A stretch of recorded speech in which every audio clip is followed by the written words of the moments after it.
গল্প সফরের দ্বিতীয় অধ্যায়ে আপনাদের স্বাগত।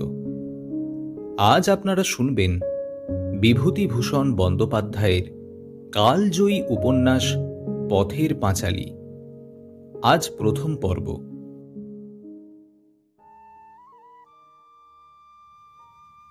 নিশ্চিন্দিপুর গ্রামের একেবারে উত্তর প্রান্তে হরিহর রায়ের ক্ষুদ্র কোঠাবাড়ি। হরিহর সাধারণ অবস্থার গৃহস্থ।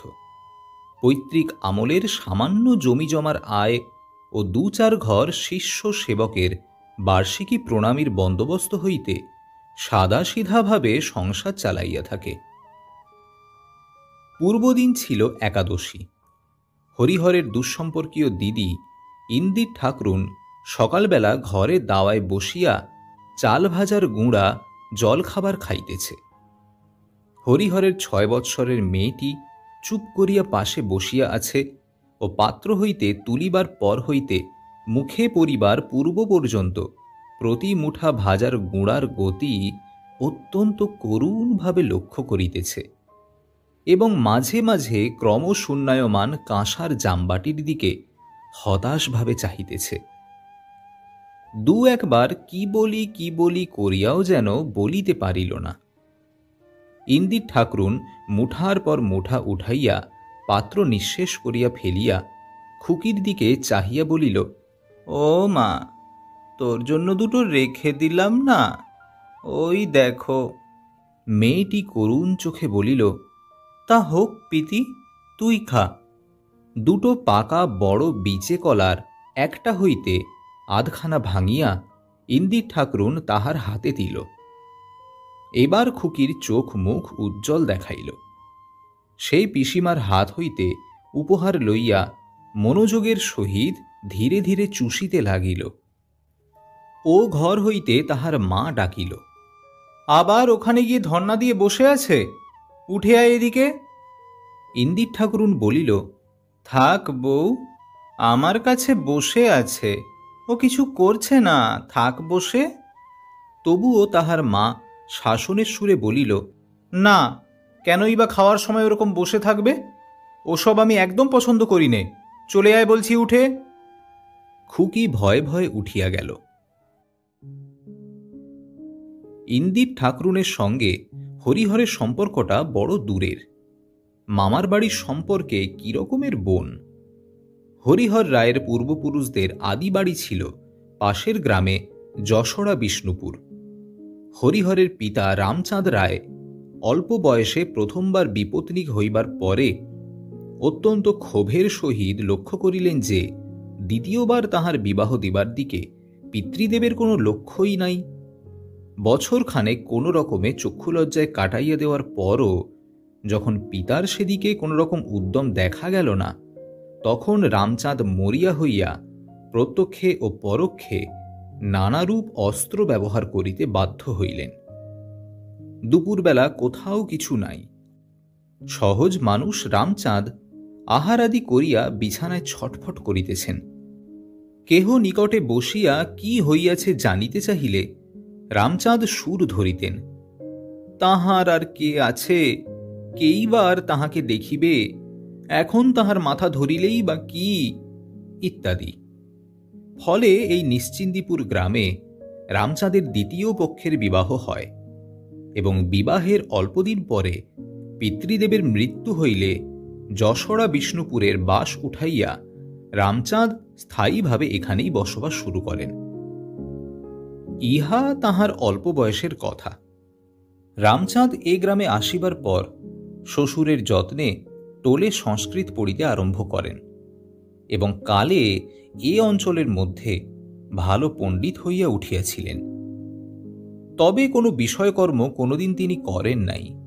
করার উপযুক্ত তিনি ছিলেন কিনা সে বিষয়েও ঘোরতর সন্দেহের কারণ আছে।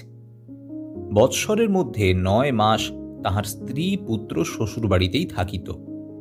তিনি নিজে পাড়ার পতিরাম মুখুজ্জের পাশার আড্ডায় অধিকাংশ সময় কাটাইয়া 2 বেলা ভোজনের সময় শ্বশুর বাড়ি হাজির হইতেন মাত্র।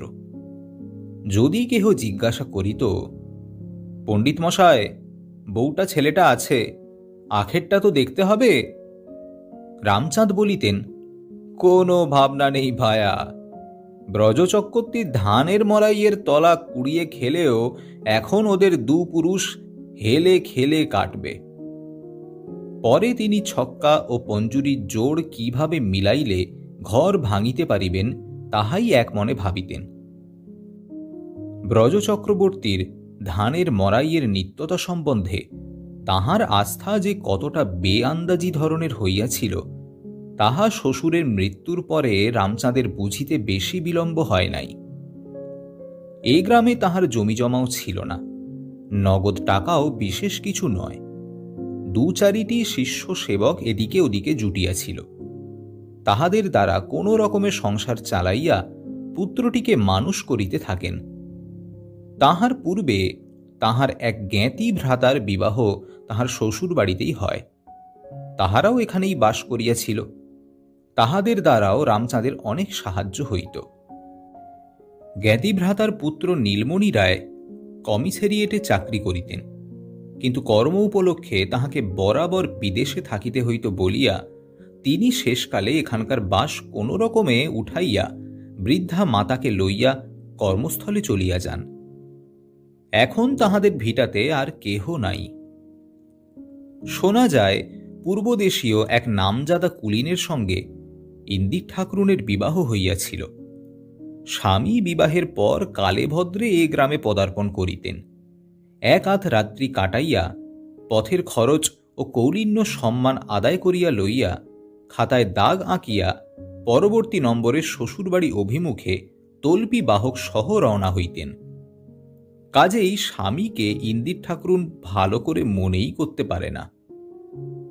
বাপ মায়ের মৃত্যুর পর ভাইয়ের আশ্রয়ে দুমুঠা অন্ন পাইয়া আসিতেছিল। কপালক্রমে সে ভাইও অল্প বয়সে মারা যায়। হরিহরের পিতা রামচাঁদ অল্প পরেই এ ভিটাতে বাড়ি তুলিলেন এবং সেই সময় হইতেই ইন্দির ঠাকরুনের এ সংসারে প্রথম প্রবেশ। সে সকল আজিকার কথা নহে। তাহার পর অনেক দিন হইয়া গিয়াছে। শাঁখারি পুকুরে নাল ফুলের বংশের পর বংশ কত আসিয়াছে চলিয়া গিয়াছে। চক্রবর্তীদের ফাঁকা মাঠে সীতানাথ মুখুজ্জে নতুন কলমের বাগান বসাইল এবং সে সব গাছ আবার বুড়া হইতেও চলিল। কত ভিটায় নতুন গৃহস্থ বসিল, কত জনশূন্য হইয়া গেল, কত গোলক চক্রবর্তী ব্রজ চক্রবর্তী মরিয়া হাজিয়া গেল।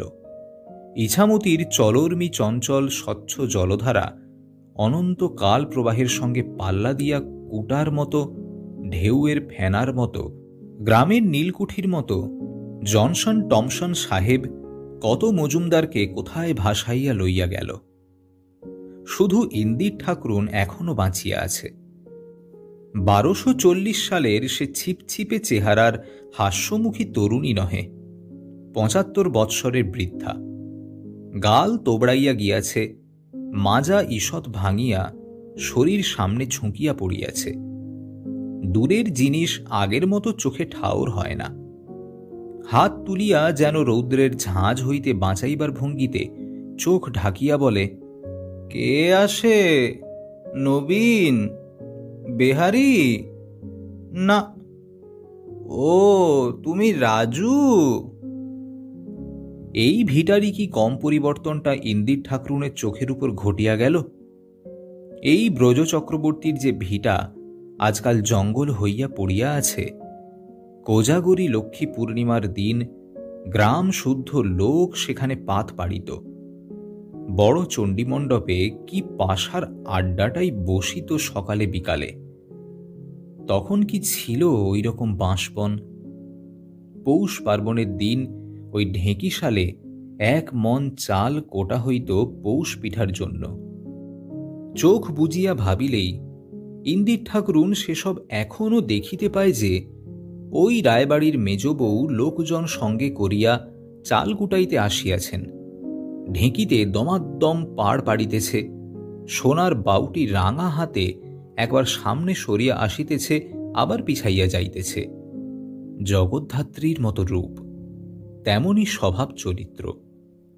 নতুন যখন ইন্দির ঠাকরুন বিধবা হইল তখন প্রতি দ্বাদশীর দিন প্রাতঃকালে নিজের হাতে জলখাবার গোছাইয়া তাহাকে খাওয়াইয়া যাইতেন। কোথায় গেল কে? সেকালের আর কেহ বাঁচিয়া নাই, যার সঙ্গে সুখ দুঃখের দুটো কথা কয়। তারপর এ সংসারে আশ্রয়দাতা রামচাঁদ মারা গেল। তার ছেলে হরিহর তো হইল সেদিন। ঘাটের পথে লাফাইয়া লাফাইয়া খেলিয়া বেড়াইত। মুখুজ্জেদের তেঁতুল গাছে ডাঁসা তেঁতুল খাইতে গিয়া পড়িয়া হাত ভাঙিয়া 2-3 মাস শয্যাগত ছিল। সেদিনের কথা।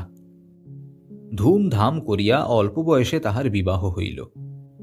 পিতার মৃত্যুর পর 10 বৎসরের নববিবাহিতা পত্নীকে বাপের বাড়ি ফেলিয়া রাখিয়া দেশ ছাড়া হইয়া গেল। 8-10 বছর প্রায় কোনো খোঁজখবর ছিল না। কালে ভদ্রে 1-8খানা চিঠি দিত। কখনো কখনো 2-5 টাকা বুড়ির নামে মানি অর্ডার পাঠাইয়া দিত। এই বাড়ি আগুলিয়া কত কষ্টে, কতদিন না খাইয়া প্রতিবেশীর দুয়ারে চাহিয়া চিন্তিয়া তাহার দিন গিয়াছে। অনেক দিন পরে হরিহর আজ 6-7 বৎসর আসিয়া ঘর সংসার পাতিয়াছে। তাহার একটি মেয়ে হইয়াছে। সেও প্রায় 6 বৎসর হইতে চলিল। বুড়ি ভাবিয়াছিল এতদিনে সেই ছেলেবেলার ঘর সংসার আবার বজায় হইল। তাহার সংকীর্ণ জীবনে সে অন্য সুখ চাহে নাই। অন্য প্রকার সুখ দুঃখের ধারণাও সে করিতে অক্ষম। আশৈশব অভ্যস্ত জীবনযাত্রার পুরাতন পথে যদি গতির মোড়টা ঘুরিয়া দাঁড়ায়, তাহা হইলেই সে খুশি। তাহার কাছে সেইটাই চরম সুখের কাহিনী। হরিহরের ছোট্ট মেয়েটাকে সে একদণ্ড চোখের আড়াল করিতে পারিত না। তাহার নিজেরও এক মেয়ে ছিল, তার নাম ছিল বিশ্বেশ্বরী। অল্প বয়সেই বিবাহ হয় এবং বিবাহের অল্প পরেই মারা যায়। হরিহরের মেয়ের মধ্যে বিশ্বেশ্বরী মৃত্যুপারে দেশ হইতে 40 বছর পরে তাহার অনাথা মায়ের কোলে আবার ফিরিয়া আসিয়াছে। 40 বছরের নিভিয়া যাওয়া ঘুমন্ত মাতৃত্ব মেয়েটার মুখের বিপন্ন অপ্রতিভ ভঙ্গিতে, অবোধ চোখের হাসিতে, এক মুহূর্তে সচকিত আগ্রহে শেষ হইতে চলা জীবনের ব্যাকুল ক্ষুধায় জাগিয়া ওঠে। কিন্তু যাহা সে ভাবিয়াছিল তাহা হয় নাই। হরিহরের বউ দেখিতে টুকটুকে সুন্দরী হইলে কি হইবে, ভারী ঝগড়াটে। তাহাকে তো 2 চক্ষু পাড়িয়া দেখিতেই পারে না। কোথাকার কে তার ঠিকানা নাই, কি তাহার সঙ্গে সম্পর্ক খুঁজিয়া মেলে না, বসিয়া বসিয়া অন্ন ধ্বংস করিতেছে। সেই খুঁটিনাটি লইয়া বুড়ির সঙ্গে 2 বেলা ঝগড়া বাঁধায়। অনেকটা ঝগড়া চলিবার পর বুড়ি নিজস্ব একটি পিতলের ঘটি কাঁখে ও ডান হাতে একটা কাপড়ের পুঁটলি ঝুলাইয়া বলিত, চললাম নতুন বউ, আর যদি কখনো এ বাড়ির মাটি মাড়াই তবে আমার। বাড়ি হইতে বাহির হইয়া গিয়া বুড়ি মনের দুঃখে বাঁশ বাগানে সারাদিন বসিয়া কাটাইত। বৈকালের দিকে সন্ধান পাইয়া হরিহরের ছোট মেয়েটা তাহার কাছে গিয়া তাহার আঁচল ধরিয়া টানাটানি আরম্ভ করিত। ওঠ পিতিমা, মাকে বলবো আল তোকে বকবে না, আয় পিতিমা। তাহার হাত ধরিয়া সন্ধ্যার অন্ধকারে বুড়ি বাড়ি ফিরিত। সর্বজয়া মুখ ফিরাইয়া বলিত, ওই এলেন, যাবেন আর কোথায়? যাবার কি আর চুলো আছে এই ছাড়া? তেজটুকু আছে এদিকে 16 আনা। এরকম উহারা বাড়ি আসার বৎসর খানেকের মধ্যেই আরম্ভ হইয়াছে। বহুবার হইয়া গিয়াছে এবং মাঝে মাঝে প্রায়ই হয়। হরিহরের পূর্বের ভিটায় খড়ের ঘরখানা অনেক দিন বেমেরামতি অবস্থায় পড়িয়া আছে। এই ঘরটাতে বুড়ি থাকে। একটা বাঁশের আলনায় খান 2 ময়লা ছেঁড়া থান। ছেঁড়া জায়গাটা 2 প্রান্ত একসঙ্গে করিয়া গেরো বাঁধা। বুড়ি আজকাল ছুঁচে সুতা পরাইতে পারে না বলিয়া কাপড় সেলাই করিবার সুবিধা নাই। বেশি ছিঁড়িয়া গেলে গেরো বাঁধে। এক পাশে একখানা ছেঁড়া মাদুর ও কতকগুলি ছেঁড়া কাঁথা। একটা পুঁটুলিতে রাজ্যের ছেঁড়া কাপড় বাঁধা। মনে হয় কাঁথা বুনিবার উপকরণ স্বরূপ সেগুলি বহুদিন হইতে সযত্নে সঞ্চিত আছে, কখনো দরকার হয় নাই। বর্তমানে দরকার হইলেও কাঁথা বুনিবার মতো চোখের তেজ আর তাহার নাই। তবুও সেগুলি পরম যত্নে তোলা থাকে। ভাদ্র মাসে বর্ষার পর রৌদ্র ফুটিলে বুড়ি সেগুলি খুলিয়া মাঝে মাঝে উঠানে রৌদ্রে দেয়। বেতের পেঁটরাটার মধ্যে একটা পুঁটলি বাঁধা কতকগুলো ছেঁড়া লাল পাড় শাড়ি, সেগুলি তাহার মেয়ে বিশ্বেশ্বরীর। একটা পিতলের চাদরের ঘটি, একটা মাটির ছোবা, গোটা 2 মাটির ভাঁড়। পিতলের ঘটিতে চাল ভাজা ভরা থাকে। রাত্রে হামানদিস্তা দিয়া গুঁড়া করিয়া তাই মাঝে মাঝে খায়। মাটির ভাঁড়গুলার কোনোটাতে একটুখানি তেল, কোনোটাতে একটু নুন, কোনোটাতে সামান্য একটু খেজুরের গুড়। সর্বজয়ার কাছে চাহিলে সবসময় মেলে না বলিয়া বুড়ি সংসার হইতে লুকাইয়া আনিয়া সেগুলি বিবাহের বেতের পেঁটরার মধ্যে সঞ্চয় করিয়া রাখিয়া দেয়। সর্বজয়া এ ঘরে আসে কদাচিৎ কালে ভদ্রে কখনো, কিন্তু সন্ধ্যার সময় তার মেয়ে ঘরের দাওয়ায় ছেঁড়া কাঁথা পাতা বিছানায় বসিয়া অনেকক্ষণ পর্যন্ত এক মনে পিসিমার মুখে রূপকথা শোনে। খানিকক্ষণ এ গল্প ও গল্প শুনিবার পর খুকি বলে, পিতি, সেই ডাকাতের গল্পটা বলতো। ইতিপূর্বে বহুবার বলা হইয়া গেলেও কয়েকদিনের ব্যবধানে উহার পুনরাবৃত্তি করিতে হয়। খুকি ছাড়ে না। তাহার পর সে পিসিমার মুখে ছড়া শোনে। সেকালের অনেক ছড়া ইন্দির ঠাকরুনের মুখস্থ ছিল। অল্প বয়সে ঘাটে পথে সমবয়সী সঙ্গিনীদের কাছে ছড়া মুখস্থ বলিয়া তখনকার দিনে ইন্দির ঠাকরুন কত প্রশংসা আদায় করিয়াছে। তাহার পর অনেক দিন সে এরকম ধৈর্যশীল শ্রোতা পায় নাই। পাছে মরিচা পড়িয়া যায়, এই জন্য তাহার জানা সব ছড়াগুলি আজকাল প্রতি সন্ধ্যায় একবার ক্ষুদ্র ভাইঝিটির কাছে আবৃত্তি করিয়া ধার সানাইয়া রাখে। টানিয়া টানিয়া আবৃত্তি করে।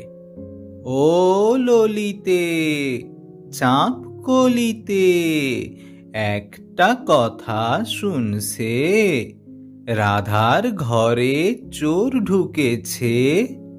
এই পর্যন্ত বলিয়া সে হাসি হাসি মুখে প্রতীক্ষার দৃষ্টিতে ভাইঝির দিকে চাহিয়া থাকে। খুকি উৎসাহের সঙ্গে বলে, চূড়ো বাঁধা এক মিনছে। মি অক্ষরটার ওপর অকারণে জোর দিয়া ছোট্ট মাথাটি সামনে তাল রাখিবার ভাবে ঝুঁকাইয়া পদটার উচ্চারণ শেষ করে। ভারী আমোদ লাগে খুকির। তাহার পিসি ভাইঝিকে ঠকাইবার চেষ্টায় এমন সব ছড়া আবৃত্তি করে ও পাদ পূরণের জন্য ছাড়িয়া দেয়, যাহা হয়তো 10-15 দিন বলাই হয় নাই। কিন্তু খুকি ঠিক মনে রাখে তাহাকে ঠকানো কঠিন। খানিক রাত্রে তাহার মা খাইতে ডাকিলে সে উঠিয়া যায়। হরিহর রায়ের আদি বাসস্থান যশোরা বিষ্ণুপুরের প্রাচীন ধনী বংশ চৌধুরীরা নিষ্কর ভূমি দান করিয়া যে কয়েক ঘর ব্রাহ্মণকে সেকালে গ্রামে বাস করাইয়াছিলেন, হরিহরের পূর্বপুরুষ বিষ্ণুরাম রায় তাহাদের মধ্যে একজন। ব্রিটিশ শাসন তখনও দেশে বদ্ধমূল হয় নাই। যাতায়াতের পথ সকল ঘোর বিপদসংকুল ও ঠগি ঠ্যাঙাড়ে জলদস্যু প্রভৃতিতে পূর্ণ থাকিত। এই ডাকাতের দল প্রায়ই গোয়ালা, বাগদি, বাউড়ি শ্রেণীর লোক। তাহারা অত্যন্ত বলবান, লাঠি এবং সড়কি চালনাতে সুনিপুণ ছিল। বহু গ্রামের নিভৃত প্রান্তে ইহাদের স্থাপিত ডাকাতকালীর মন্দিরের চিহ্ন এখনো বর্তমান আছে। দিনমানে ইহারা ভালো মানুষ সাজিয়া বেড়াইত। রাত্রে কালীপূজা দিয়া দূর পল্লীতে গৃহস্থ বাড়ি লুট করিতে বাহির হইত। তখনকার কালে অনেক সমৃদ্ধিশালী গৃহস্থ ডাকাতি করিয়া অর্থ সঞ্চয় করিতেন। বাংলাদেশে বহু জমিদার ও অবস্থাপন্ন গৃহস্থের অর্থের মূল ভিত্তি যে এই পূর্বপুরুষ সঞ্চিত লুণ্ঠিত ধনরত্ন। যাহারাই প্রাচীন বাংলার কথা জানেন তাহারা ইহাও জানেন। বিষ্ণুরাম রায়ের পুত্র বীরু রায়ের এইরূপ অখ্যাতি ছিল। তাহার অধীনে বেতনভোগী ঠ্যাঙাড়ে থাকিত।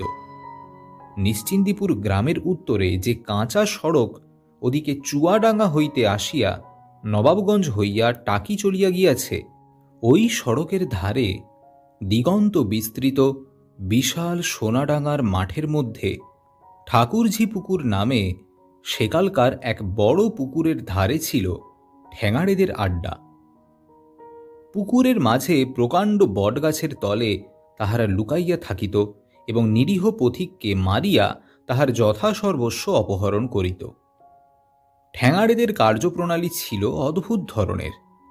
পথ চলতি লোকের মাথায় লাঠির আঘাত করিয়া আগেই তাহাকে মারিয়া ফেলিয়া তবে তাহারা তাহার কাছে অর্থান্বেষণ করিত। মারিয়া ফেলিবার পর এরূপ ঘটনাও বিচিত্র ছিল না যে দেখা গেল নিহত ব্যক্তির কাছে সিকি পয়সাও নাই। পুকুরের মধ্যে লাশ গুঁজিয়া রাখিয়া ঠ্যাঙাড়েরা পরবর্তী শিকারের উপর দিয়া এ বৃথা শ্রমটুকু পোষাইয়া লইবার আশায় নিরীহ মুখে পুকুর পাড়ের গাছতলায় ফিরিয়া যাইত। গ্রামের উত্তরে এই বিশাল মাঠের মধ্যে সেই বটগাছ আজও আছে। সড়কের ধারের একটা অপেক্ষাকৃত নিম্নভূমিকে আজও ঠাকুরঝি পুকুর বলে। পুকুরের বিশেষ চিহ্ন নাই, 14 আনা ভরাট হইয়া গিয়াছে। ধান আবাদ করিবার সময় চাষিদের লাঙলের ফালে সেই নাবাল জমিটুকু হইতে আজও মাঝে মাঝে নরমুণ্ডু উঠিয়া থাকে। শোনা যায় পূর্বদেশীয় এক বৃদ্ধ ব্রাহ্মণ বালকপুত্রকে সঙ্গে করিয়া কালীগঞ্জ অঞ্চল হইতে টাকি শ্রীপুরের ওদিকে নিজের দেশে ফিরিতেছিলেন। সময়টা কার্তিক মাসের শেষ। কন্যার বিবাহের অর্থ সংগ্রহের জন্য ব্রাহ্মণ বিদেশে বাহির হইয়াছিলেন। সঙ্গে কিছু অর্থ ও জিনিসপত্র ছিল। হরিদাসপুরের বাজারে চটিতে রন্ধন আহারাদি করিয়া তাহারা দুপুরের কিছু পরে পুনরায় পথে বাহির হইয়া পড়িলেন। ইচ্ছা রহিল যে সম্মুখে 5 ক্রোশ দূরের নবাবগঞ্জ বাজারের চটিতে রাত্রি যাপন করিবেন। পথের বিপদ তাহাদের অবিদিত ছিল না, কিন্তু আন্দাজ করিতে কিরূপ ভুল হইয়াছিল। কার্তিক মাসের ছোট দিন। নবাবগঞ্জের বাজারে পৌঁছিবার অনেক পূর্বে সোনাডাঙ্গা মাঠের মধ্যে সূর্যকে ডুবু ডুবু দেখিয়া তাহারা দ্রুত পদে হাঁটিতে আরম্ভ করিলেন। কিন্তু ঠাকুরঝি পুকুরের ধারে আসিতেই তাহারা ঠ্যাঙাড়েদের হাতে পড়েন। দস্যুরা প্রথম ব্রাহ্মণের মাথায় এক ঘা লাঠি বসাইয়া দিতেই তিনি প্রাণ ভয়ে চিৎকার করিতে করিতে পথ ছাড়িয়া মাঠের দিকে ছুটিলেন। ছেলেও বাবার পিছু পিছু ছুটিল, কিন্তু একজন বৃদ্ধ, অপরে বালক, ঠ্যাঙাড়েদের সঙ্গে কতক্ষণ দৌড়পাল্লা দিবে। অল্পক্ষণেই তাহারা আসিয়া শিকারের নাগাল ধরিয়া ঘেরাও করিয়া ফেলিল। নিরুপায় ব্রাহ্মণ নাকি প্রস্তাব করেন যে তাহাকে মারা হয় ক্ষতি নাই, কিন্তু তাহার পুত্রের জীবনদান, বংশের একমাত্র পুত্র, পিণ্ডলোপ ইত্যাদি। ঘটনাক্রমে বীরু রায়ও নাকি সেদিনের দলের মধ্যে স্বয়ং উপস্থিত ছিলেন। ব্রাহ্মণ বলিয়া চিনিতে পারিয়া প্রাণ ভয়ার্ত বৃদ্ধ তাহার হাতে পায়ে পড়িয়া অন্তত পুত্রটির প্রাণ রক্ষার জন্য বহু কাকুতি মিনতি করেন। কিন্তু সরল ব্রাহ্মণ বুঝেন নাই তাহার বংশের পিণ্ডলোপের আশঙ্কায় অপরের মাথা ব্যথা হইবার কথা নহে, বরং তাহাদিগকে ছাড়িয়া দিলে ঠ্যাঙাড়ে দলের অন্যরূপ আশঙ্কার কারণ আছে। সন্ধ্যার অন্ধকারে হতভাগ্য পিতা পুত্রের মৃতদেহ একসঙ্গে ঠান্ডা হেমন্ত রাতে ঠাকুরঝি পুকুরের জলে টোকা পানা ও শ্যামা ঘাসের দামের মধ্যে পুঁতিয়া ফেলিবার ব্যবস্থা করিয়া বীরু রায় বাটি চলিয়া আসিলেন। এই ঘটনার বেশি দিন পরে নয়, ঠিক পর বৎসর পূজার সময়, বাংলা 1238 সাল, বীরু রায় সপরিবারে নৌকাযোগে তাহার শ্বশুর বাড়ি হরুদবেড়ে হইতে ফিরিতেছিলেন। নকিপুরের নিচের বড় নোনা গাং পার হইয়া মধুমতিতে পড়িবার সময় 2 দিনের জোয়ার খাইয়া তবে আসিয়া দক্ষিণ শ্রীপুরের কাছে ইছামতিতে পড়িতে হইত। সেখান হইতে আর দিন চারেকের পথ আসিলেই স্বগ্রাম। সারাদিন বাহিয়া আসিয়া অপরাহ্নে টাকির ঘাটে নৌকা লাগিল। বাড়িতে পূজা হইত। টাকির বাজার হইতে পূজার দ্রব্যাদি কিনিয়া রাত্রিতে সেখানে অবস্থান করিবার পর প্রত্যুষে নৌকা ছাড়িয়া সকলে দেশের দিকে রওনা হইলেন। দিন দুই পরে সন্ধ্যার দিকে ধবলচিতের বড় খাল ও ইছামতির মোহনায় একটা নির্জন চরে জোয়ারের অপেক্ষায় নৌকা লাগাইয়া রন্ধনের জোগাড় হইতে লাগিল। বড় চর, মাঝে মাঝে কাশ ঝোপ ছাড়া অন্য গাছপালা নাই। এক স্থানে মাঝিরা ও অন্য স্থানে বীরু রায়ের স্ত্রী রন্ধন চড়াইয়াছিলেন। সকলেরই মন প্রফুল্ল। 2 দিন পরেই দেশে পৌঁছানো যাইবে, বিশেষত পূজা নিকটে, সে আনন্দ তো আছেই। জ্যোৎস্না উঠিয়াছিল। নোনা গাঙের জল চকচক করিতেছিল। হু হু হাওয়ায় চরের কাশফুলের রাশি আকাশ, জ্যোৎস্না ও মোহনার জল একাকার করিয়া উড়িতেছিল। হঠাৎ কিসের শব্দ শুনিয়া 2-1 মাঝি রন্ধন ছাড়িয়া উঠিয়া দাঁড়াইয়া চারিদিকে চাহিয়া দেখিতে লাগিল। কাশঝোপের আড়ালে যেন একটা হুটপাট শব্দ, একটা ভয়ার্ত কণ্ঠ একবার অস্ফুট চিৎকার করিয়া উঠিয়াই তখনই থামিয়া যাইবার শব্দ।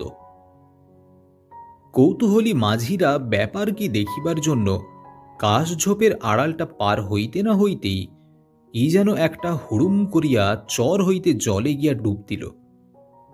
চরের সেদিকটা জনহীন, কিছু কাহারও চোখেও পড়ে না।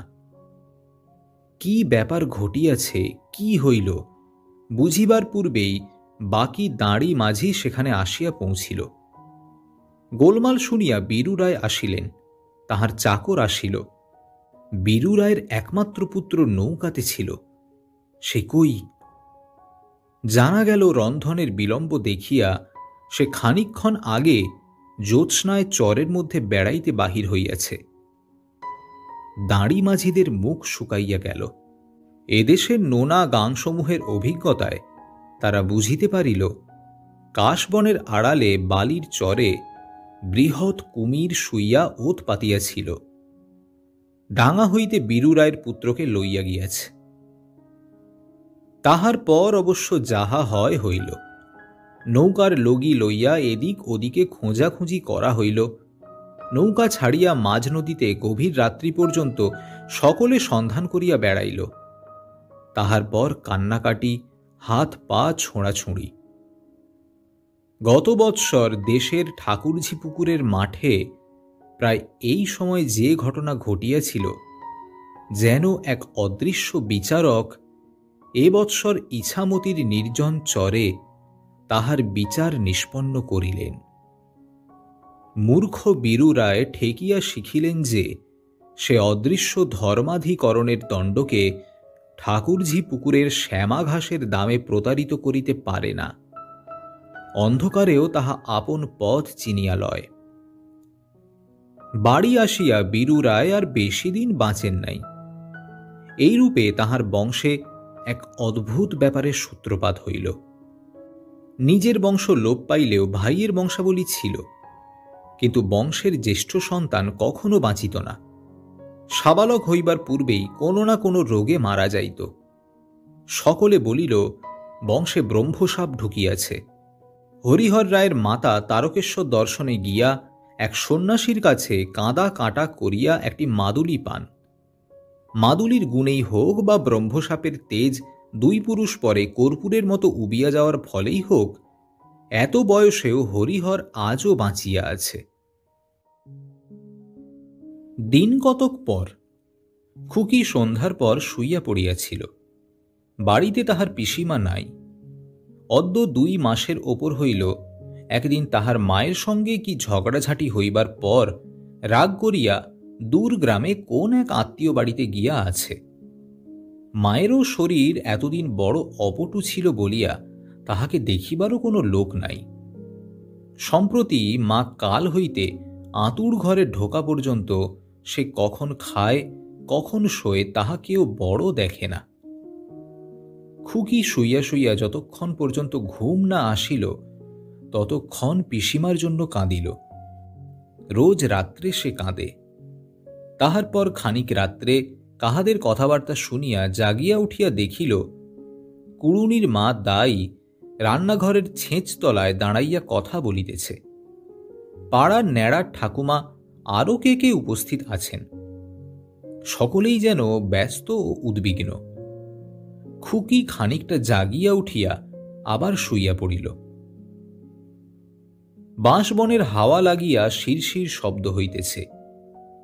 আঁতুড় ঘরে আলো জ্বলিতেছে ও কাহারা কথাবার্তা কহিতেছে। দাওয়ায় জ্যোৎস্না পড়িয়াছে। ঠান্ডা হাওয়ায় একটু পরে সে ঘুমাইয়া পড়িল। খানিক রাত্রে ঘুমের ঘোরে একটা অস্পষ্ট আওয়াজ ও গোলমাল শুনিয়া আবার তাহার ঘুম ভাঙিয়া গেল। তাহার বাবা ঘর হইতে বাহির হইয়া আঁতুড় ঘরের দিকে দৌড়িয়া ব্যস্তভাবে বলিতে বলিতে যাইতেছে, কেমন আছে খুঁড়ি? কি হয়েছে? আঁতুড় ঘরের ভিতর হইতে কেমন ধরনের গলার আওয়াজ সে শুনিতে পাইল। গলার আওয়াজটা তার মায়ের। অন্ধকারের মধ্যে ঘুমের ঘোরে সে কিছু বুঝিতে না পারিয়া চুপ করিয়া খানিকক্ষণ বসিয়া রহিল। তাহার কেমন ভয় ভয় করিতেছিল। মা ওরকম করিতেছে কেন? কি হইয়াছে মায়ের? সে আরো খানিকক্ষণ বসিয়া থাকিয়া কিছু বুঝিতে না পারিয়া শুইয়া পড়িল এবং একটু পরেই ঘুমাইয়া পড়িল। কতক্ষণ পরে সে জানে না, কোথায় যেন বিড়াল ছানার ডাকে তাহার ঘুম ভাঙিয়া গেল। চট করিয়া তাহার মনে পড়িল পিসিমার ঘরের দাওয়ায় ভাঙা উনুনের মধ্যে মেনি বিড়ালের ছানাগুলো সে বৈকালবেলা লুকাইয়া রাখিয়া আসিয়াছে। ছোট তুলতুলে ছানা কয়টি, এখনো চোখ ফুটে নাই। ভাবিল, এই যা, ওদের হুলো বেড়ালটা এসে বাচ্চাগুলোকে সব খেয়ে ফেলল। ঠিক। ঘুম চোখে উঠিয়া তাড়াতাড়ি সে অন্ধকারের মধ্যে পিসিমার দাওয়ায় গিয়া উনুনের মধ্যে হাত পুরিয়া দেখিল বাচ্চা কয়টি নিশ্চিন্ত মনে ঘুমাইতেছে। হুলো বেড়ালের কোনো চিহ্নও নাই কোনো দিকে। পরে সে অবাক হইয়া আসিয়া শুইয়া পড়িল এবং একটু পরেই ঘুমাইয়া পড়িল। ঘুমের ঘরে আবার কিন্তু কোথায় বিড়াল ছানা ডাকিতেছিল। পরদিন উঠিয়া সে চোখ মুছিতেছে। কুড়ুনির মা দাই বলিল, ও খুকি, কাল রাত্রিরে তোমার একটা ভাই হয়েছে, দেখবা না? ও মা, কাল রাত্রিরে এত চেঁচামেচি, এত কাণ্ড হয়ে গেল, কোথায় ছিলে তুমি? যা কাণ্ড হইল! কালপুরের পীরির দরগায় সিন্নি দেবানে বড্ড রক্ষে করেছেন রাত্রিরে। খুকি এক দৌড়ে ছুটিয়া আঁতুড় ঘরের দুয়ারে গিয়া উঁকি মারিল। তাহার মা আঁতুড়ের খেজুর পাতার বেড়ার গা ঘেঁষিয়া শুইয়া ঘুমাইতেছে। একটি টুকটুকে অসম্ভব রকমের ছোট্ট, প্রায় একটা কাঁচের বড় পুতুলের চেয়ে কিছু বড় জীব কাঁথার মধ্যে শুইয়া, সেটিও ঘুমাইতেছে। গুলের আগুনের মন্দ মন্দ ধোঁয়ায় ভালো দেখা যায় না। সে খানিকক্ষণ দাঁড়াইয়া থাকিতে থাকিতেই জীবটা চোখ মেলিয়া মিটমিট করিয়া চাহিয়া অসম্ভব রকমের ছোট্ট হাত দুটি নাড়িয়া নিতান্ত দুর্বলভাবে অতি ক্ষীণ সুরে কাঁদিয়া উঠিল। এতক্ষণ পরে খুকি বুঝিল রাত্রিতে বিড়াল ছানার ডাক বলিয়া যাহা মনে করিয়াছিল তাহা কি। অবিকল বিড়াল ছানার ডাক। দূর হইতে শুনিলে কিছু বুঝিবার জো নাই। হঠাৎ অসহায়, অসম্ভব রকমের ছোট্ট নিতান্ত ক্ষুদে ভাইটির জন্য দুঃখে, মমতায়, সহানুভূতিতে খুকির মন পরিপূর্ণ হইয়া উঠিল। ন্যাড়ার ঠাকুরমা ও কুড়ুনির মা দাই বারণ করাতে সে ইচ্ছা সত্ত্বেও আঁতুড় ঘরে ঢুকিতে পারিল না। মা আঁতুড় ঘর হইতে বাহির হইলে খোকার ছোট্ট দোলাতে দোল দিতে দিতে খুকি কত কি ছড়াগান করে। সঙ্গে সঙ্গে কত সন্ধ্যা দিনের কথা, পিসিমার কথা মনে আসিয়া তাহার চোখ জলে ভাসিয়া যায়। এই রকমের কত ছড়া যে পিসিমা বলিত। খোকা দেখিতে পাড়ার লোক ভাঙিয়া আসে। সকলে দেখিয়া বলে, ঘর আলো করা খোকা হয়েছে, কি মাথায় চুল, কি রং! বলা বলি করিতে করিতে যায়, কি হাসি দেখেছ নদি? খুকি কেবল ভাবে তাহার পিসিমা একবার যদি আসিয়া দেখিত। সবাই দেখিতেছে, আর তাদের পিসিমাই বা কোথায় চলিয়া গেল, আর কখনো ফিরিয়া আসিবে না। সে ছেলে মানুষ হইলেও এটুকু বুঝিয়াছে যে এ বাড়িতে বাবা কি মা কেহই পিসিমাকে ভালোবাসে না, তাহাকে আনিবার জন্য কেহ গাও করিবে না। দিনমানে পিসির ঘরের দিকে চাহিলে মন কেমন করে। ঘরের কবাটটা এক এক দিন খোলাই পড়িয়া থাকে। দাওয়ায় চামচিকার নাদি জমিয়াছে। উঠানে সেরকম আর ঝাঁট পড়ে না। এখানে শ্যাওড়ার চারা, ওখানে কচু গাছ, পিসিমা বুঝি হইতে দিত? খুকির বড় বড় চোখ জলে ভরিয়া যায়। সেই সব গল্প খুকি কি করিয়া ভোলে। সেদিন হরিপালিতের মেয়ে আসিয়া তাহার মাকে বলিল, তোমাদের বুড়ি ঘাটের পথে দেখি মাঠের দিক থেকে একটা ঘটি আর পুঁটুলি হাতে করে আসছে, এসে চক্রবর্তী মহাশয়ের বাড়িতে ঢুকে বসে আছে। যাও, দুর্গাকে পাঠিয়ে দাও, হাত ধরে ডেকে আনুক, তাহলে রাগ পড়বে এখন। হরিপালিতেরই বাড়ি বসিয়া বুড়ি তখন পাড়ার মেয়েদের মুখে হরিহরের ছেলে হওয়ার গল্প শুনিতেছিল। ও পিতি!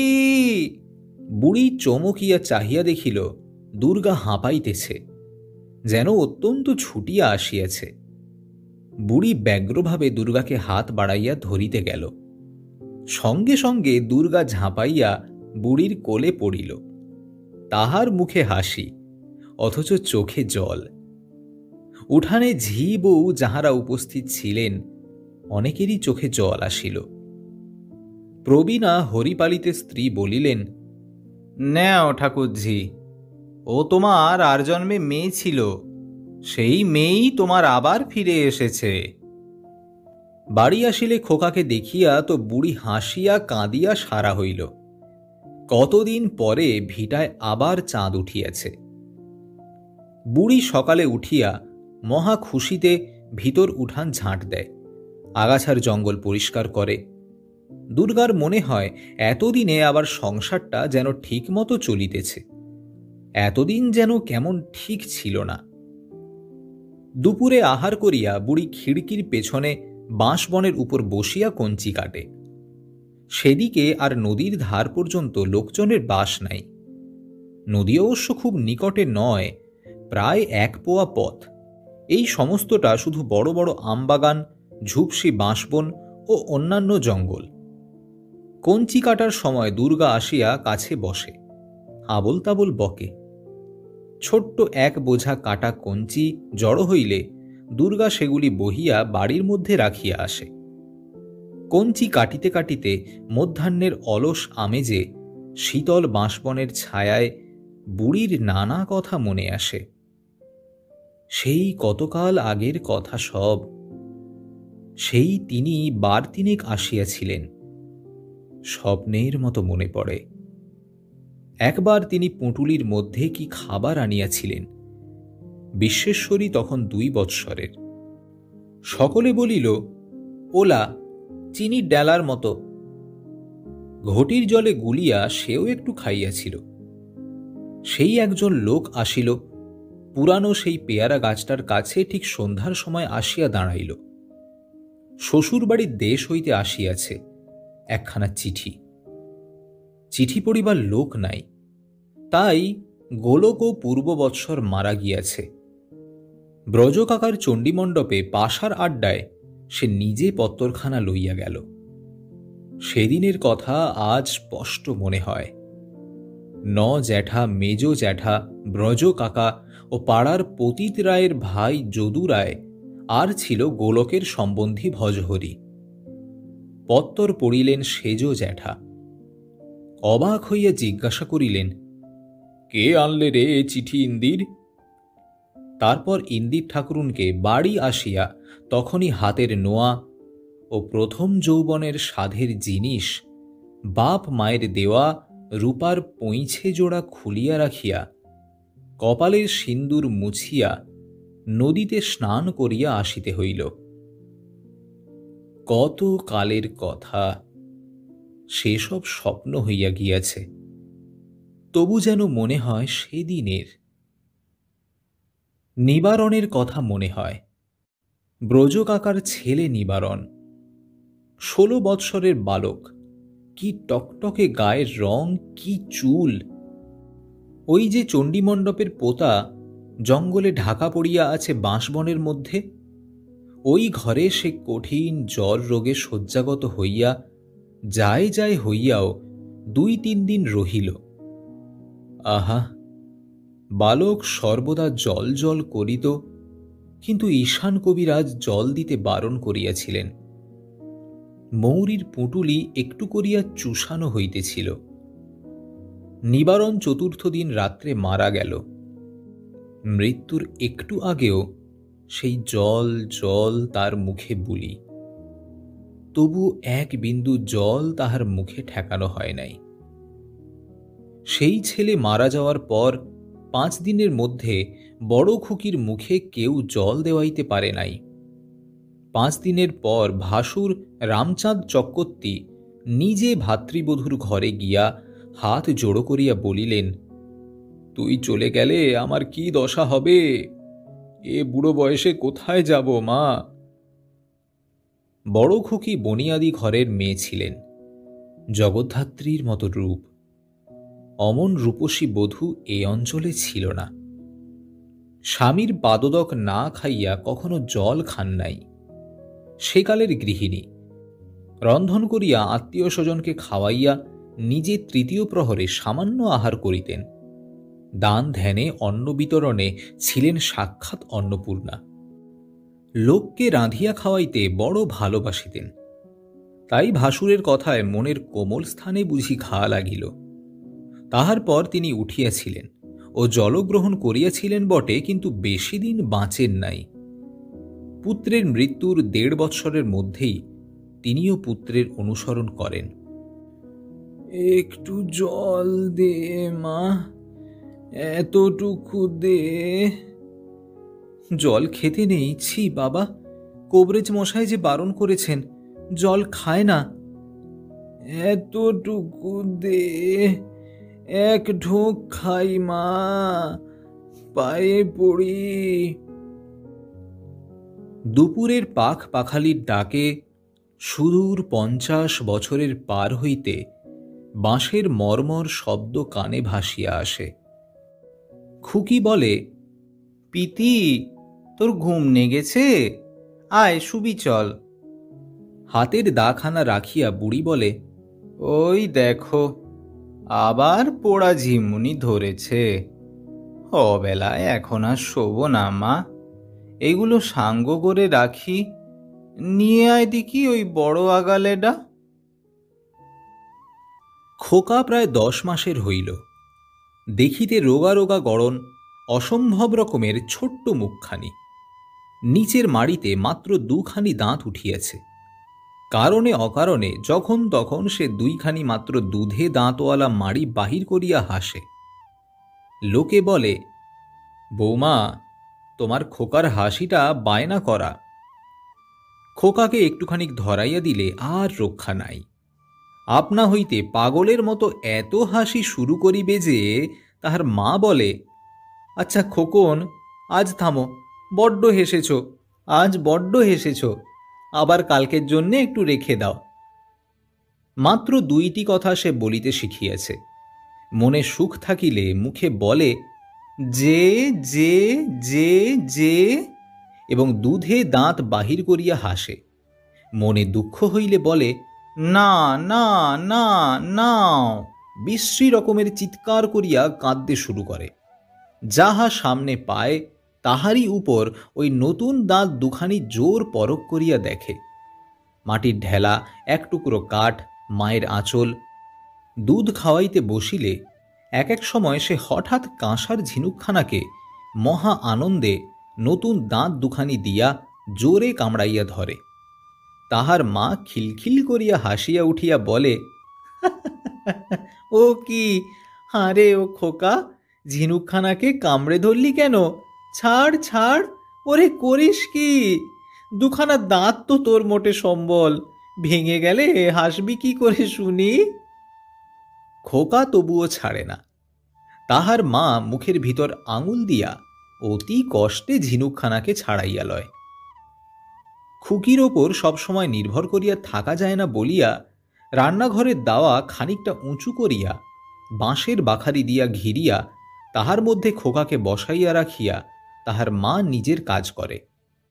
খোকা কাটরার মধ্যে শুনানি হওয়া ফৌজদারি মামলার আসামির মতো আটক থাকিয়া কখনো আপন মনে হাসে, অদৃশ্য শ্রোতাগণের নিকট দুর্বোধ্য ভাষায় কি বকে, কখনো বাখারির বেড়া ধরিয়া দাঁড়াইয়া উঠিয়া বাঁশবনের দিকে চাহিয়া থাকে।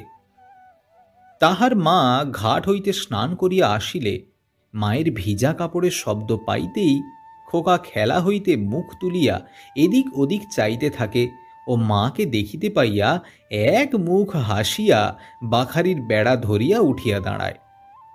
তার মা বলে, এ কি ও মা, এই কাজল পরিয়ে মুখ মুছিয়ে দিয়ে গেলাম, একেবারে হাঁড়ি চাচা পাখি সেজে বসে আছে, দেখি এদিকে আয়। জোর করিয়া নাক মুখ রগড়াইয়া কাজল উঠাইতে গিয়া খোকার রাঙা মুখ একেবারে সিঁদুর হইয়া যায়। মহা আপত্তি করিয়া রাগের সহিত বলে, যে যে যে যে। তাহার মা শোনে না। ইহার পর মায়ের হাতে গামছা দেখিলেই খোকা খলবল করিয়া হামাগুড়ি দিয়া একদিকে ছুটিয়া পলাইতে যায়। এক দিন ঘাট হইতে আসিয়া সর্বজয়া বলে, খোকন বলে টু, দোলো তো খোকা, দোলে দোলে খোকন দোলে। খোকা অমনি বসিয়া পড়িয়া সামনে পিছনে বেজায় দুলিতে থাকে ও মনের সুখে ছোট্ট হাত দুখানি নাড়িয়া গান ধরে। তার মা বলে, আচ্ছা থামো, আর দুলো না খোকা, হয়েছে হয়েছে, খুব হয়েছে। কখনো কখনো কাজ করিতে করিতে সর্বজয়া কান পাতিয়া শুনিত খোকার বেড়ার ভিতর হইতে কোনো শব্দ আসিতেছে না, যেন সে চুপ করিয়া গিয়াছে। তাহার বুক ধড়াস করিয়া উঠিত। শেয়ালে নিয়ে গেল না তো? সে ছুটিয়া আসিয়া দেখিত খোকা সাজি উপুর করা এক রাশ চাঁপা ফুলের মতো মাটির উপর বেকায়দায় ছোট্ট হাতখানি রাখিয়া কখন ঘুমাইয়া পড়িয়াছে। চারিদিক হইতে নালসে পিঁপড়ে, মাছি ও সুরসুরি পিঁপড়ের দল মহা লোভে ছুটিয়া আসিতেছে। খোকার পাতলা পাতলা রাঙা ঠোঁট দুটা ঘুমের ঘোরে যেন একটু একটু কাঁপিতেছে। ঘুমের ঘোরে সে যেন মাঝে মাঝে ঢোক গিলিয়া জোরে জোরে নিঃশ্বাস ফেলিতেছে, যেন জাগিয়া উঠিল, আবার তখনই এমন ঘুমাইয়া পড়িতেছে যে নিঃশ্বাসের শব্দটিও পাওয়া যাইতেছে না। সকাল হইতে সন্ধ্যা ও সন্ধ্যা হইতে অনেক রাত্রি পর্যন্ত তাহাদের বাঁশবাগানের ধারে নির্জন বাড়িখানি 10 মাসের শিশুর অর্থহীন আনন্দ গীতি ও অবোধ কলহাস্যে মুখরিত থাকে। মা ছেলেকে স্নেহ দিয়া মানুষ করিয়া তোলে। যুগে যুগে মায়ের গৌরবগাথা তাই সকল জনমনের বার্তায় ব্যক্ত। কিন্তু শিশু যা মাকে দেয় তাই কি কম? সে নিঃস্ব আসে বটে, কিন্তু তার মন কাড়িয়া লওয়া হাসি, শৈশব তারল্য, চাঁদ ছানিয়া গড়া মুখ, আধো আধো আবল তাবল বকুনির দাম কে দেয়? ওই তার ঐশ্বর্য। ওরই বদলে সে সেবা নেয়, রিক্ত হাতে ভিক্ষুকের মতো নেয় না।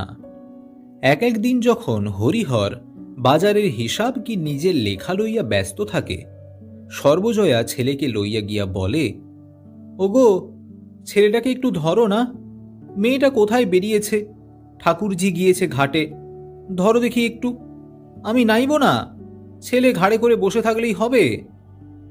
হরিহর বলে, উফ, এসব গোলমাল এখন এখানে নিয়ে এসো না, বড় ব্যস্ত। সর্বজয়া রাগিয়া ছেলেকে ফেলিয়া রাখিয়া চলিয়া যায়। হরিহর হিসাবপত্র লিখিতে লিখিতে হঠাৎ দেখে ছেলে তার চটি জুতার পাটিটা মুখে দিয়া চিবাইতেছে। হরিহর জুতাখানা কাড়িয়া লইয়া বলে, দেখো, বাঁধিয়া গেল এক কাণ্ড, আছি একটা কাজ নিয়ে। হঠাৎ একটা চড়ুই পাখি আসিয়া রোয়াকের ধারে বসে। খোকা বাবার মুখের দিকে চাহিয়া অবাক হইয়া সেদিকে দেখাইয়া হাত নাড়িয়া বলে, যে যে যে যে। হরিহরের বিরক্তি দূর হইয়া গিয়া ভারী মমতা হয়। অনেক দিন আগের এক রাত্রির কথা মনে পড়ে। নতুন পশ্চিম হইতে আসিয়া সেদিন সে গ্রামের সকলের পরামর্শে শ্বশুরবাড়িতে স্ত্রীকে আনিতে গিয়াছিল। দুপুরের পর শ্বশুরবাড়ির গ্রামের ঘাটে নৌকা পৌঁছিল। বিবাহের পর একটি বার মাত্র সে এখানে আসিয়াছিল। পথঘাট মনে ছিল না। লোককে জিজ্ঞাসা করিয়া সে শ্বশুরবাড়ির সম্মুখে উপস্থিত হইল। তাহার ডাকাডাকিতে একটি গৌরাঙ্গী ছিপছিপে চেহারার তরুণী কে ডাকিতেছে দেখিবার জন্য বাহিরের দরজায় দাঁড়াইল এবং তাহার সহিত চোখাচোখি হওয়াতে সেখান হইতে চট করিয়া সরিয়া বাড়ির মধ্যে ঢুকিয়া পড়িল। হরিহর ভাবিতে লাগিল, মেয়েটি কে? তার স্ত্রী নয় তো? সে কি এত বড় হইয়াছে? রাত্রিতে সন্ধান মিলিল। সর্বজয়া দারিদ্র হইতে রক্ষিত তাহার মায়ের একখানা লালপাড় মটকা শাড়ি পরিয়া অনেক রাত্রে ঘরে আসিল। হরিহর চাহিয়া দেখিয়া বিস্মিত হইল। 10 বৎসর আগেকার সেই বালিকা পত্নীর কিছুই আর এই সুন্দরী তরুণীতে নাই। কে যেন ভাঙিয়া নতুন করিয়া গড়িয়াছে। মুখের সে কচি ভাবটুকু আর নাই বটে, কিন্তু তাহার স্থানে যে সৌন্দর্য ফুটিয়াছে তাহা যে খুব সুলভ নহে, হরিহরের সেটুকু বুঝিতে দেরি হইল না। হাত পায়ের গঠন, গতিভঙ্গি সবই নিখুঁত ও নতুন। ঘরে ঢুকিয়া সর্বজয়া প্রথমটা থতমত খাইয়া গেল। যদিও সে বড় হইয়াছে, এ পর্যন্ত স্বামীর সহিত দেখা এইরূপ ঘটে নাই বলিলেই চলে। নববিবাহিতাদের সে লজ্জাটুকু তাহাকে যেন নতুন করিয়া পাইয়া বসিল। হরিহরি প্রথমে কথা কইল। স্ত্রীর ডান হাতখানা নিজের হাতের মধ্যে লইয়া বিছানায় বসাইয়া বলিল, বসো এখানে। ভালো আছো? সর্বজয়া মৃদু হাসিল। লজ্জাটা যেন কিছু কাটিয়া গেল। বলিল, এতদিন পরে বুঝি মনে পড়ল? আচ্ছা, কি বলে এতদিন ডুব মেরেছিলে? পরে সে হাসিয়া বলিল, কেন, কি দোষ করেছিলাম বলো তো? স্ত্রীর কথাবার্তায় অজপাড়া গায়ের টান ও ভঙ্গিটুকু হরিহরের নতুন ও ভারী মিষ্ট বলিয়া মনে হইল। পরে সে লক্ষ্য করিয়া দেখিল, স্ত্রীর হাতে কেবল গাছ কয়েক কড় ও কাঁচের চুড়ি ছাড়া অন্য কোনো গহনা নাই। গরিব ঘরের মেয়ে, দিবার কেহ নাই। এতদিন খবর না লইয়া ভারী অন্যায় করিয়াছে সে। সর্বজয়াও চাহিয়া চাহিয়া স্বামীকে দেখিতেছিল। আজ সারা দিন সে 4-5 বার আড়াল হইতে উঁকি মারিয়া দেখিয়াছে। স্বাস্থ্যময় যৌবন, হরিহরের সুগঠিত শরীরের প্রতি অঙ্গে যে বীরের ভঙ্গি আনিয়া দিয়াছে তাহা বাংলাদেশের পল্লীতে সচরাচর চোখে পড়ে না। বাপ মায়ের কথাবার্তায় আজ সে শুনিয়াছে তাহার স্বামী পশ্চিম হইতে নাকি খুব লেখাপড়া শিখিয়া আসিয়াছে। টাকাকড়ির দিক হইতেও 2 পয়সা না আনিয়াছে এমন নয়। এতদিনে তাহার দুঃখ ঘুচিল। ভগবান বোধ হয় এতদিনে মুখ তুলিয়া চাহিয়াছেন। সকলেই বলিত স্বামী তাহার সন্ন্যাসী হইয়া গিয়াছে, আর কখনো ফিরিবে না। মনে প্রাণে এ কথা বিশ্বাস না করিলেও স্বামীর পুনরাগমন এতকাল তাহার কাছে দুরাশার মতোই ঠেকিয়াছে। কত রাত্রি দুশ্চিন্তায় জাগিয়া কাটাইয়াছে। গ্রামের বিবাহ উপনয়নের উৎসবে ভালো করিয়া যোগ দিতে পারে নাই। সকলেই আহা বলে, গায়ে পড়িয়া সহানুভূতি জানায়। অভিমানে তাহার চোখে জল আসিত। অনাবিল যৌবনের সোনালী কল্পনা এতদিন শুধু আড়ালে আবডালে নির্জন রাত্রিতে চোখের জলে ঝরিয়া পড়িয়াছে। কাহারও কাছে মুখ ফুটিয়া প্রকাশ করে নাই, কিন্তু বসিয়া বসিয়া কতদিন ভাবিত, এই তো সংসারের অবস্থা। যদি সত্য সত্যই স্বামী ফিরিয়া না আসে, তবে বাপ মায়ের মৃত্যুর পরে কোথায় দাঁড়াইবে? কে আশ্রয় দিবে? এতদিনে কিনারা মিলিল। হরিহর হাসিয়া জিজ্ঞাসা করিল, আচ্ছা, আমাকে যখন তুমি ওবেলা দরজার বাইরে দেখলে তখন চিনতে পেরেছিলে? সত্যি কথা বলো কিন্তু। সর্বজয়া হাসিয়া বলিল, না, তা চিনব কেন? প্রথমটা ঠিক বুঝতে পারিনি, তারপর তখনই আন্দাজে। আন্দাজে নয় গো, আন্দাজে নয়, সত্যি সত্যি। দেখলে না, তক্ষুনি মাথায় কাপড় দিয়ে বাড়ির মধ্যে ঢুকলাম। তারপর একটু চুপ করিয়া থাকিয়া আবার জিজ্ঞাসা করিল, আচ্ছা, তুমি বলো তো, আমায় চিনতে পেরেছিলে? বলো তো গা ছুঁয়ে। নানা কেজো অকেজো কথাবার্তায় রাত বাড়িতে লাগিল। পরলোকগত দাদার কথা উঠিতে সর্বজয়ার চোখের জল আর বাঁধা মানে না। হরিহর জিজ্ঞাসা করিল, বিনার বিয়ে কোথায় হলো? ছোট শালীর নাম জানিত না, আজই শ্বশুরের মুখে শুনিয়াছে। তার বিয়ে হলো কুড়ুলে বিনোদপুর, ওই যে বড় গাং, কি বলে, মধুমতি, সেই মধুমতির ধারে। একটা প্রশ্ন বারবার সর্বজয়ার মনে আসিতে লাগিল, স্বামী তাহাকে লইয়া যাইবে তো, না দেখাশোনা করিয়া আবার চলিয়া যাইবে সেই কাশী গয়া? বলি বলি করিয়াও মুখ ফুটিয়া সে কথাটা কিন্তু কোনরূপেই জিজ্ঞাসা করিতে পারিল না। তাহার মনের ভিতর কে যেন বিদ্রোহ ঘোষণা করিয়া বলিল, না নিয়ে যাগ্গে, আবার তা নিয়ে বলা, কেন এত ছোট হতে যাওয়া? হরিহর সমস্যার সমাধান নিজ হইতেই করিল। বলিল, কাল চলো, তোমাকে বাড়ি নিয়ে যাই নিশ্চিন্দিপুরে। সর্বজয়ার বুকে ধড়াস করিয়া যেন ঢেঁকির পাড় পড়িল। সামলাইয়া লইয়া মুখে বলিল, কালই কেন? একদিন পরে এলে, দুদিন থাকো না কেন? বাবা মা কি তোমায় এক্ষুনি ছেড়ে দেবেন? পরশু আবার আমার বকুল ফুলের বাড়ি তোমায় নেমন্তন্ন করে গিয়েছে। কে তোমার বকুল ফুল? এই গাঁয়েই বাড়ি, এই পাড়ায়, আবার ও পাড়াতে বিয়ে হয়েছে। পরে সে আবার হাসিয়া বলিল, কাল সকালে তোমাকে দেখতে আসবে বলেছে যে। কথাবার্তার স্রোত একইভাবে চলিল। রাত্রি গভীর হইল। বাড়ির ধারেই সজনে গাছে রাত জাগা পাখি অদ্ভুত রব করিয়া ডাকিতেছিল।